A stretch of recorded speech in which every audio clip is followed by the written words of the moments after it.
प्यारे सज्जनों, सत्संग का बहुत बड़ा प्रभाव होता है। जो भी सत्संग संत महापुरुषों के वचनों को सुनता है, उन पर मनन करता है, उन पर अमल करता है, उसका जीवन सफल हो जाता है। वो आत्मिक उन्नति की ओर निरंतर ही बढ़ता रहता है। महापुरुषों के वचन जीव के मन पर गहरी छाप छोड़ देते हैं, जिनके प्रभाव से जीव का आत्म कल्याण हो जाता है। इसलिए मन को निरंतर ही सत्संग के प्रकाश की जरूरत होती है। सत्संग सुनना प्रतिदिन बहुत जरूरी है। मन विषय रस भोगों से मोहित होकर के बार बार भक्ति पथ से भटकता है। इसे निरंतर ही सत्संग के प्रकाश की जरूरत है, जो इसे क्षण क्षण सही दिशा दर्शाता है। तब सभी बंधनों को तोड़ करके जीव चरम लक्ष्य की प्राप्ति करता है। संतों के वचन जीवन में नई रोशनी भर देते हैं। भक्ति पथ पर साधक सुदृढ़ होकर के अपने लक्ष्य की ओर बढ़ता है। सत्संग की प्राप्ति केवल बिरले और अत्यधिक संस्कारी अधिकारी रूहों को ही होती है। सत्संगत की प्राप्ति होना भाग्य उदय की निशानी। इतिहास में अनगिनत उदाहरण हैं जो सत्संगत की महिमा को दर्शाते हैं। वेदों शास्त्रों ने सत्संग की महिमा नेति नेति कही। प्यारे सज्जनों, विश्वामित्र जी तपस्वी थे और वशिष्ठ जी सत्संगी थे। इन दोनों में विचारों का मतभेद था। विश्वामित्र तप की सराहना करते थे कि इसके द्वारा ही सब संभव है, लेकिन वशिष्ठ जी सत्संग की महिमा गाया करते थे कि इससे बढ़कर के संसार में और कोई वस्तु नहीं। एक बार इन दोनों ऋषियों में इस बात पर वाद विवाद हो गया और दोनों प्रमाण दे दे करके अपने अपने पक्ष को ऊंचा और श्रेष्ठ बतलाने लगे। दोनों बलवान थे, शास्त्रों को जानने वाले थे। जब शास्त्रार्थ करते हुए बहुत समय बीत गया और कोई उचित निर्णय नहीं निकला, तो अंत में दोनों के बीच ये बात ठहरी कि किसी तीसरे मनुष्य को न्यायकारी बनाया जाए और वो जो फैसला करे उसको ही ठीक समझा जाए। ये विचार करके दोनों वहाँ से चल पड़े और ब्रह्मा जी के पास पहुँचे। ब्रह्मा जी बोले, मुझे इस मामले में न लाओ और न ही मैं आपका फैसला करना उचित समझता हूँ, क्योंकि मैं जो कुछ कहूँगा वो एक के प्रतिकूल होगा और दूसरे के अनुकूल, और संभव है तुमको मेरी बात पर विश्वास न है। इसलिए उचित यही है कि तुम शिव जी के पास जाओ और जो वो आज्ञा दें उसी पर अमल करो। फिर दोनों ऋषि कैलाश पर्वत पर पहुँचे। शिव जी पर्वत की चोटी पर मृगशाला बिछाए हुए विराजमान थे। दोनों की बातों को उन्होंने सुना और हंस करके कहने लगे, मेरे यहाँ न्याय नहीं हुआ करता, क्योंकि ज्ञान समदर्शी हुआ करता है। तुम लोग विष्णु के पास जाओ, वे मर्यादा पुरुषोत्तम है, वो तुम्हें हर बात का निश्चय करा देंगे। फिर वो दोनों ऋषि महादेव जी से विदा लेकर के सीधे बैकुंठ में गए। भगवान विष्णु ने उनका यथा योग्य स्वागत किया और सत्कार किया।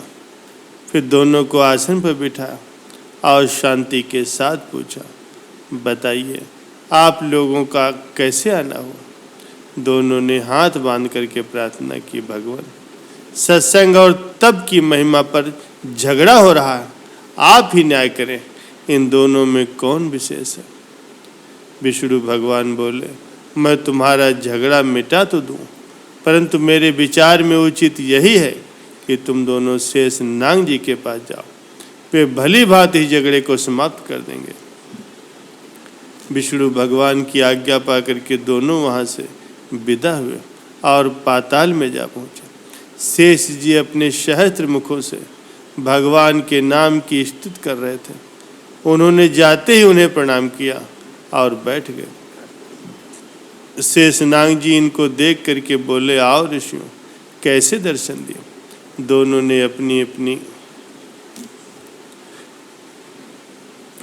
ने अपनी कथा सुनाई। शेषनाग जी बोले, मैं तुम्हारा झगड़ा समाप्त कर दूंगा, परंतु तुम तो देख ही रहे हो कि मेरे सिर पर संपूर्ण धरती का बोझ है। यदि तुम में से एक थोड़े समय के लिए भी धरती को थाम लेगा तो मुझे सोचने का अवसर मिल जाएगा। विश्वामित्र का स्वभाव बड़ा ही उग्र था।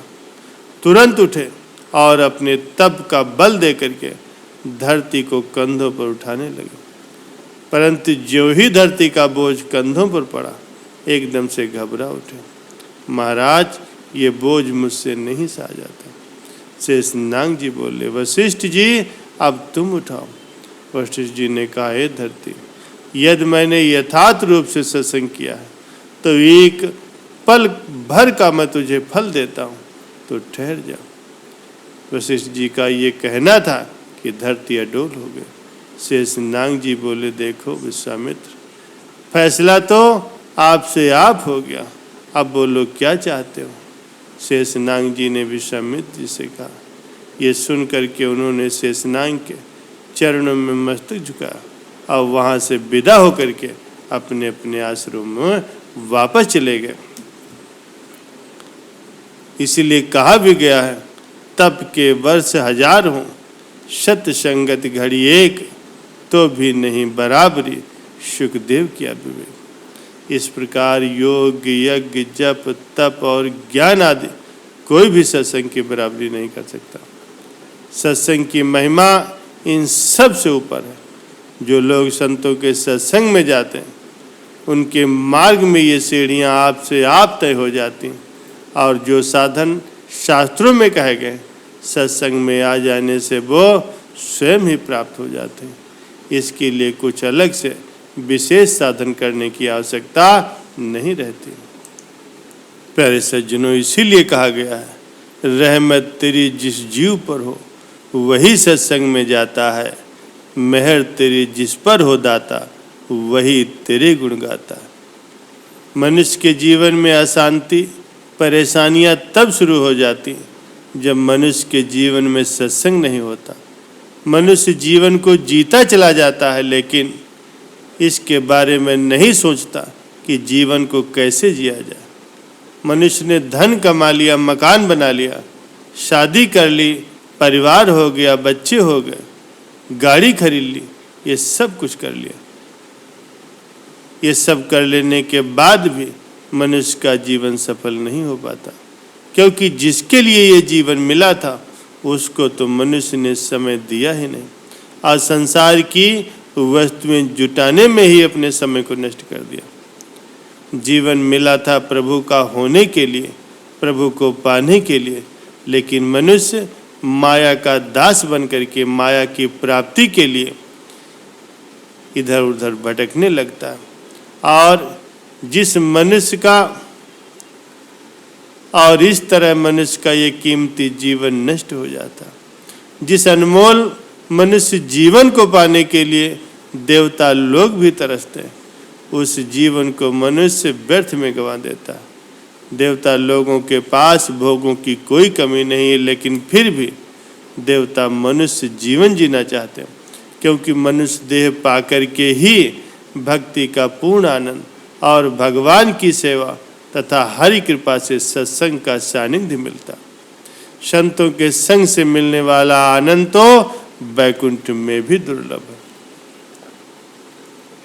परम संत कबीर साहब जी कहते हैं कि राम बुलावा भेजिया, दिया कबीरा रोय, जो सुख साधु संग में शो वैकुंठ न हो।